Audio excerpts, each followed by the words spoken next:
Good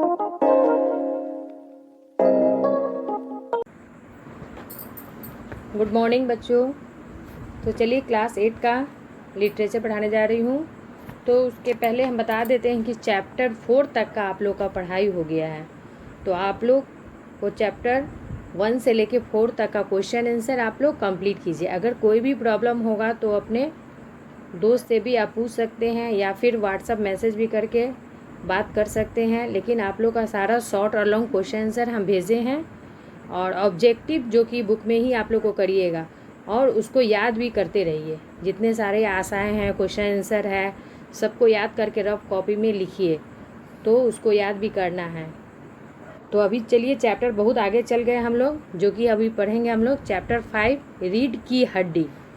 तो बता दें इसके लेखक हैं जगदीश चंद्र माथुर।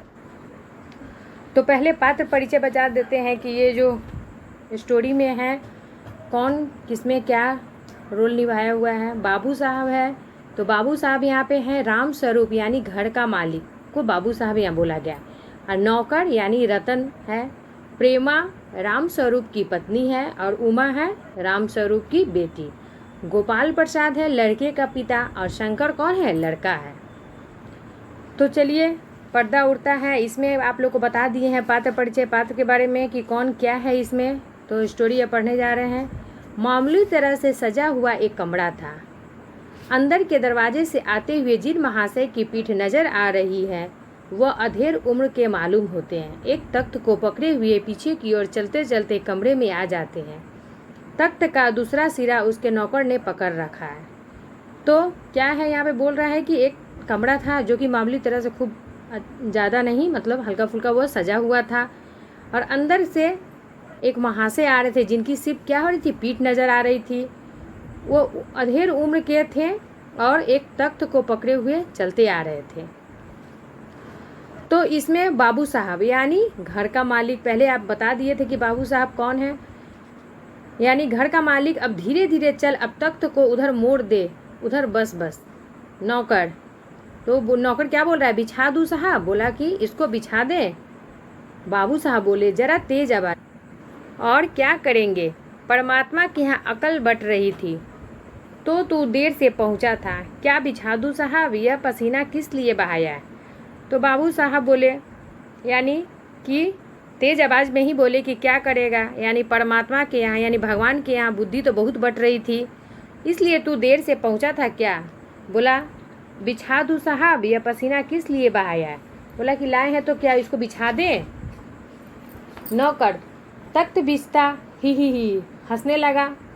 बाबू साहब हंसता क्यों है, हमने भी जवानी में खूब कसरतें की है, ये तख्त क्या चीज़ है। बोला हम लोग भी बहुत कसरत की है, ये तख्त छोटा सा चीज़ क्या चीज़ है, उसे सीधा करो ये बस, और सुन बहू जी से दड़ी मांग ला। अब क्या किया, उस तख्त को बिछाया तो उस पर और कुछ दरी उड़ी बिछाएगा, चादर बिछाएगा। तो बोलने लगा इसके ऊपर बिछाने के लिए चादर भी कल जो धोबी के यहाँ से आया है वही मांग लेना। बोला कि जो चादर धोबी के यहाँ से आया उसको तुम मांग के ले आओ। नौकर जाता है। बाबू साहब मेज पोस्ट ठीक करते हैं, एक झारन से गुलदस्ता व कुर्सियाँ साफ करते हैं। सहसा उनकी पत्नी प्रेमा आती है, वह व्यस्त दिखती है। नौकर बाबू साहब के पीछे आकर खाली हाथ खड़ा हो जाता है। नौकर आता है, देखता है कि वह उसकी पत्नी आती है प्रेमा, वो बहुत काम मतलब करने में व्यस्त दिख रही थी और नौकर उसके पीछे आकर खड़ा हो जाता है। प्रेमा मैं कहती हूँ इस वक्त तुम्हें धोती की क्या ज़रूरत पड़ गई है, एक तो वैसे ही इतने। तो राम स्वरूप बोला धोती, कौन मांगा था धोती। प्रेमा बोलती है रतन तो यही कह रहा था। राम स्वरूप बोला क्यों रे रतन, तेरे कानों में क्या डांट लगी है, मैंने कहा था धोबी के यहाँ से जो चद्दर आई है।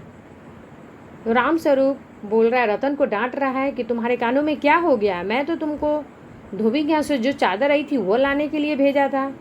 प्रेमा अच्छा जा पूजा वाली कोठरी में लड़की के, अच्छा जा पूजा वाली कोठरी में लकड़ी के बक्से के ऊपर धुले हुए कपड़े रखे हैं, उन्हीं में से एक चादर उठा लाना। बोला कि धोबी के यहाँ से कपड़ा आया है, जाओ वहाँ पे बहुत सारे कपड़े रखे हुए हैं, उन्हीं में से एक चादर उठा ला। रतन और दरी। प्रेमा दरी तो यहीं रखी है कोने में, वह पड़ी तो रामस्वरूप दरी उठाते हुए और बीबी जी के कमरे में हारमोनियम उठा ला और सितार भी जल्दी जा। रतन जाता है। पति पत्नी तख्त पर क्या करते हैं? दरी बिछाते हैं। प्रेमा, लेकिन वह तुम्हारी लाडली बेटी तो मुंह फुलाए पड़ी है। तो रामस्वरूप, मुंह फुलाए? और उसकी माँ किस मर्ज की दवा है? जैसे तैसे करके वह लोग पकड़ में आए हैं। अब तुम्हारी बेवकूफ़ी से सारी मेहनत बेकार जाए तो मुझे दोष मत देना। रामस्वरूप बोला कि देखो, मुंह फुलाए तुम्हारी बेटी और माँ है जो मुंह फुलाए हुए उस तुम्हारी बेटी है, तो माँ किस काम की है? मर्ज की दवा हो। जैसे तैसे करके उसको पकड़ में आया है। अब बेवकूफ़ी नहीं करो, नहीं तो क्या होगा? सारी मेहनत बेकार हो जाएगा, तो मुझे दोष मत देना। प्रेमा, मैं क्या करूँ? तुम्ही ने तो उसे पढ़ा लिखा कर इतना सिर चढ़ा रखा है कि मेरी समझ में यह पढ़ाई लिखाई के जंजाल आते नहीं हैं। प्रेमा बोलती है, मैं क्या करूँ? तुम्ही तो इतना इसको सिर पे चढ़ा दिया है पढ़ा लिखा के, हमको ये सब समझ में नहीं आता है पढ़ाई लिखाई। अपना ज़माना अच्छा था। आ ई पढ़ ली, गिनती सीख ली और स्त्री सुबोधनी पढ़ ली। सच पूछो तो इसमें ऐसी बातें सिखाई जाती थी कि तुम्हारी MA BA की पढ़ाई क्या करती है। और आजकल के तो लंछन अनोखे हैं। बोल रही है कि हम लोग के समय ही ठीक था, या ई पढ़ लिए, अब तो MA BA की क्या पढ़ाई होती है कि आजकल के लंछन मतलब अनोखे ही दिखते हैं। रामस्वरूप, ग्रामोफोन बजा होता है ना। प्रेमा, क्यों? रामस्वरूप, 2 तरह का होता है। एक तो आदमी का बनाया हुआ, उसे एक बार चलाकर जब चाहे जब रोक लो, और दूसरा क्या होता है? परमात्मा का बना हुआ। रिकॉर्ड एक बार चढ़ा दो तो रुकने का नाम नहीं है। रामस्वरूप बोले कि 2 तरह का होता है। एक क्या होता है? एक आदमी का बनाया हुआ है कि उसे एक बार चला दो और जब चाहे क्या करो, बीच में उसको रोक दो। और दूसरा भगवान का बनाया हुआ है रिकॉर्ड, जो एक बार चढ़ा दो तो क्या होता है? रुकने का नाम नहीं होता है। प्रेमा, हटो भी, तुम्हें मजाक सूझ रहा है। यह तो होता नहीं है। अपनी उमा को राह पर लाते। अब देर ही कितनी रह गई थी उन लोगों के आने में। प्रेमा बोल रही है कि हटो हटो, अब लोग आ ही रहे होंगे, तुमको तो मजाक सूझ रहा है। यह तो होता नहीं है कि अपनी उमा को राह पर लाते। अब बहुत देर नहीं है उन लोगों को क्या करें आने में।